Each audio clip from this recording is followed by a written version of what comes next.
ሰላም የቪዥን ቴክ ቤተሰቦቻችን እንዴት ናችሁ? እኔ በጣም ደህና ነኝ። ዛሬ ደግሞ ስለ ቴክኖሎጂ ስለ ኤአይ ኮዲንግ ቱሎች ምንድን ናቸው፣ የትኛው በጣም አሁን ባለንበት ጊዜ ላይ አሪፍ ነው የሚለውን እናያለን። በ2026 እና አሁን ቀጥለው ለሚመጡት ጊዜያት ምርጡ የኤአይ ኮዲንግ አሲስተንት ወይም ደግሞ አጋዥ የትኛው ነው? ለምሳሌ እንደ ቻት ጂፒቲ፣ አሁን ደግሞ ቅርቡ ላውንች የተደረገው እንደ ክላውድ፣ እንደ ጊታብ ኮፓይለት፣ እንደ ጄሚናይ፣ እንደ ከርሰር፣ እንደ የተለያዩ አይነት የኤአይ አሲስተንት እንትኖች አሉ፣ ቱሎች አሉ። ከነዛ ውስጥ የትኛው አሪፍ ነው የሚለውን እናያለን።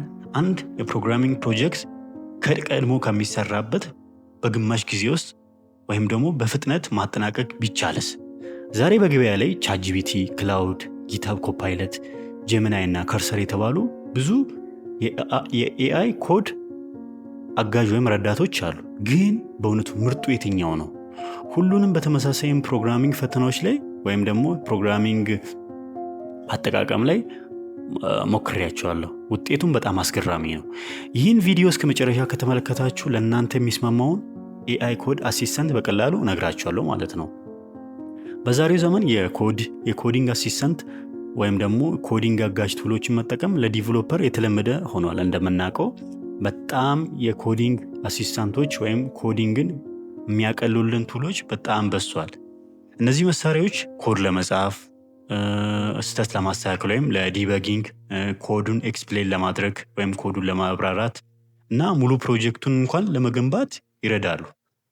እስከ ፕሪሚየም ፔድ በምንጠቀምበት ጊዜ ላይ ሙሉ ዌብሳይቱን ፍሮም ዘ ስክራች ፔጁን ከመገንባት ከፍሮንቲንዱ ጀምሮ በኤፒአይዎቹ እስከ ባክኤንድ እስከ ዳታቤዝ ቢውልድ ለማድረግ ይጠቅሙናል። ነገር ግን ሁሉንም አንድ አይነት አይደሉም።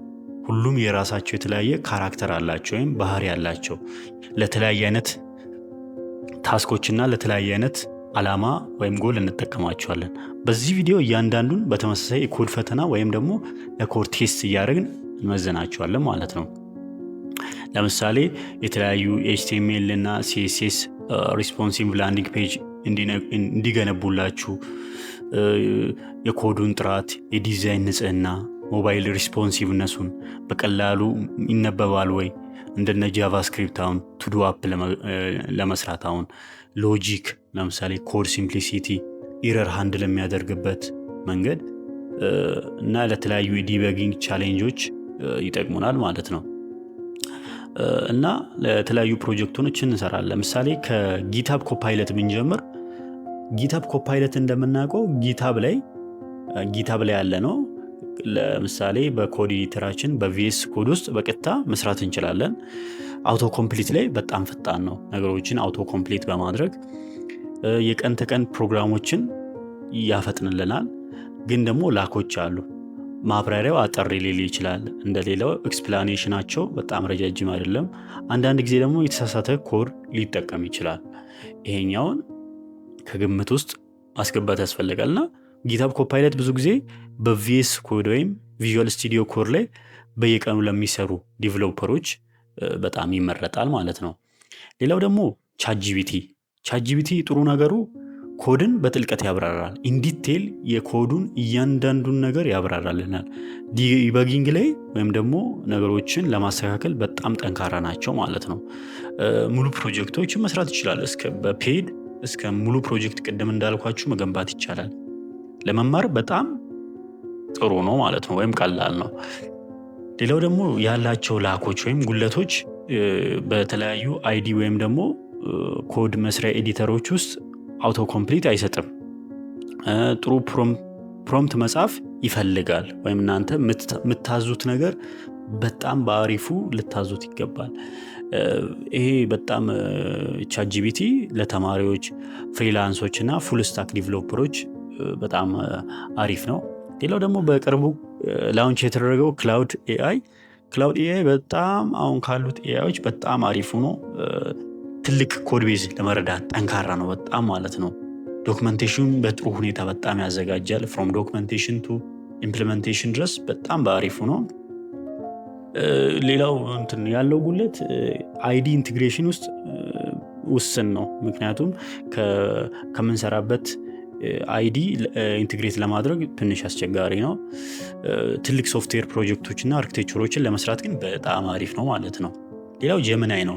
ጀሚናይ እንደምናውቀው በጣም ከጉግል ከሰራቸው ኤአይ አሲስተንቶች በጣም አሪፉ ነው። ከጉግል ወርክ ስፔስ ጋር በጥሩ ሁኔታ ይሰራልናል። ለአንድሮይድ ዲቨሎፕመንት ላይ ጥሩ ውጤት ይሰጠናል። እንደምናውቀው ኢሜጅ ጀነሬቲንግ ላይ ሳውንድ ሰተን ጥያቄዎችን ለመጠየቅ በጣም አሪፉ ጀሚናይ እንደሆነ እናውቃለን። ግን በአንዳንድ የኮድ ተግባሮች ላይ ውጤቱ ሊለያይ ይችላል። አሁን የሰጠንና በኋላ የሚሰጠን የተለያየ አይነት እንትን ሪዛልት ሊሆን ይችላል ነው። ጉግል ክላውድ እና አንድሮይድ ዲቨሎፐሮች ለአንድሮይድ ዲቨሎፐር ለማድረግ በጣም አሪፍ ነው ማለት ነው። ሌላው ከርሰር ወይም ደግሞ የኤአይ ኤአይ ፈርስት ኮድ ኤዲተር በመባል ይታወቃል። ሙሉ ፕሮጀክቶችን ይረዳል። ኮዱን እዛው እየጻፋችሁ እዛው ፊክስ ለማድረግ እና እዛው ቢውልድ ለማድረግ ይጠቅማቸዋል። ብዙ ፋይሎችን በአንድ ጊዜ ማስተካከል ይችላል። እንደ ቻሌንጅ ግን ለአዳዲስ ተጠቃሚዎች መላመድ ትንሽ ሊያስቸግር ይችላል። ትንሽ እውቀቱ ይፈልጋል። ሶፍትዌር ላይ፣ ኮምፒውተር ሳይንስ ላይ ወይም ደግሞ ኢቴክ ዘርፍ ላይ ጥሩ እውቀት ይፈልጋል ማለት ነው። እና አንዳንድ ትንሽ የላቀ ባህሪያት ወይም ክፍያ ሊፈልግ ይችላል፣ ሊሚት ሊያደርጋችሁ ይችላል። መካከለኛና ትልቅ ሶፍትዌር ፕሮጀክት ላይ ለሚሰራ ሰው ዲቨሎፐሮች ግን በጣም አሪፍ ነው ማለት ነው። ፕሮግራሚንግ ለመማር ምንድነው አሁን እነዚህ አሁን ፕሮግራሚንጎችን ለመማር ምናምን ቻትጂፒቲ ጋይድ እያደረጋቸው ትማሩ በጣም አሪፍ ነው። በቪኤስ ኮድ ውስጥ በየቀኑ ዴይሊ ለመስራት ግን እንደ ጊትሀብ ኮፓይለት አይነት ብትጠቀሙ፣ ትልቅ ፕሮጀክቶችን ለመረዳት ግን እንደ ክላውድ አሁን ሌተስ ኤአይ ብንጠቀም፣ አንድሮይድ እና ጉግል ሰርቪሶችን ደግሞ በጀሚናይ እንደ ኤአይ ዌብ ዲቨሎፕመንቶች ምናምን ለመስራት ደግሞ በከርሰር አይነት ብንጠቀም አሪፍ ነው። አንድ ሰው ለሁሉም የሚስማማ አንድ ብቻ ምርጥ ኤአይ የለም። ምርጫው በምን አይነት ፕሮጀክት ላይ እንደምትሰሩ ዲፔንድ ይሆናል። ኤአይ ፕሮጀክቶችን ነው፣ ሞባይል አፖችን ነው፣ ዌብሳይት ዲቨሎፕመንት ነው ወይ ምን ላይ የምትሰሩት? ከአንዳንዱ ሜቢ አንዱ ለአንዱ ሊመች ይችላል፣ ለአንዱ ላይ ይመች ይችላል። ምን እንደምትፈልጉና የስራ ዘዴያችሁ ላይ ይመሰረታል ማለት ነው። ኤአይ ጥሩ ፕሮግራመሮችን አይተካም። እንደምናውቀው ኮምፕሊትሊ ይተካል ማለት አንችልም፣ ግን በጣም ያግዛል። ነገር ግን ኤአይን በትክክል መጠቀም የሚያውቁ ፕሮግራመሮች ስራቸውን በፍጥነት ያጠናቀቃሉ። ስለዚህ በተለምዶ ኤአይ ቀጥታ ሰዎችን ይተካል ማለት አንችልም። ምክንያቱም የሚጠቀመው ሰው ነው፣ በደንብ እውቀቱ ያለው ሰው ነው ያንን ኤአይ በቀላሉ መጠቀም የሚችለው ለችግሮቹ መፍትሄ ለማግኘት ማለት ነው። ጊዜ የሚወስድበትን ፕሮጀክት በቀላል ጊዜ ለመስራት፣ ውስብስብ ችግሮችን ለመፍታት ይጠቅማል ማለት ነው። እናንተስ የትኛውን ኤአይ ኮዲንግ አሲስተንት ትጠቀማላችሁ? በቀጣይ የትኛውን መሳሪያ እንደሞክር ትፈልጋላችሁ? በአስተያየት በኮሜንት ሴክሽን ውስጥ ይጻፉልኝ። የእናንተው ምርጥ ጓደኛ ነኝ። ይመቻችሁ። ባባይ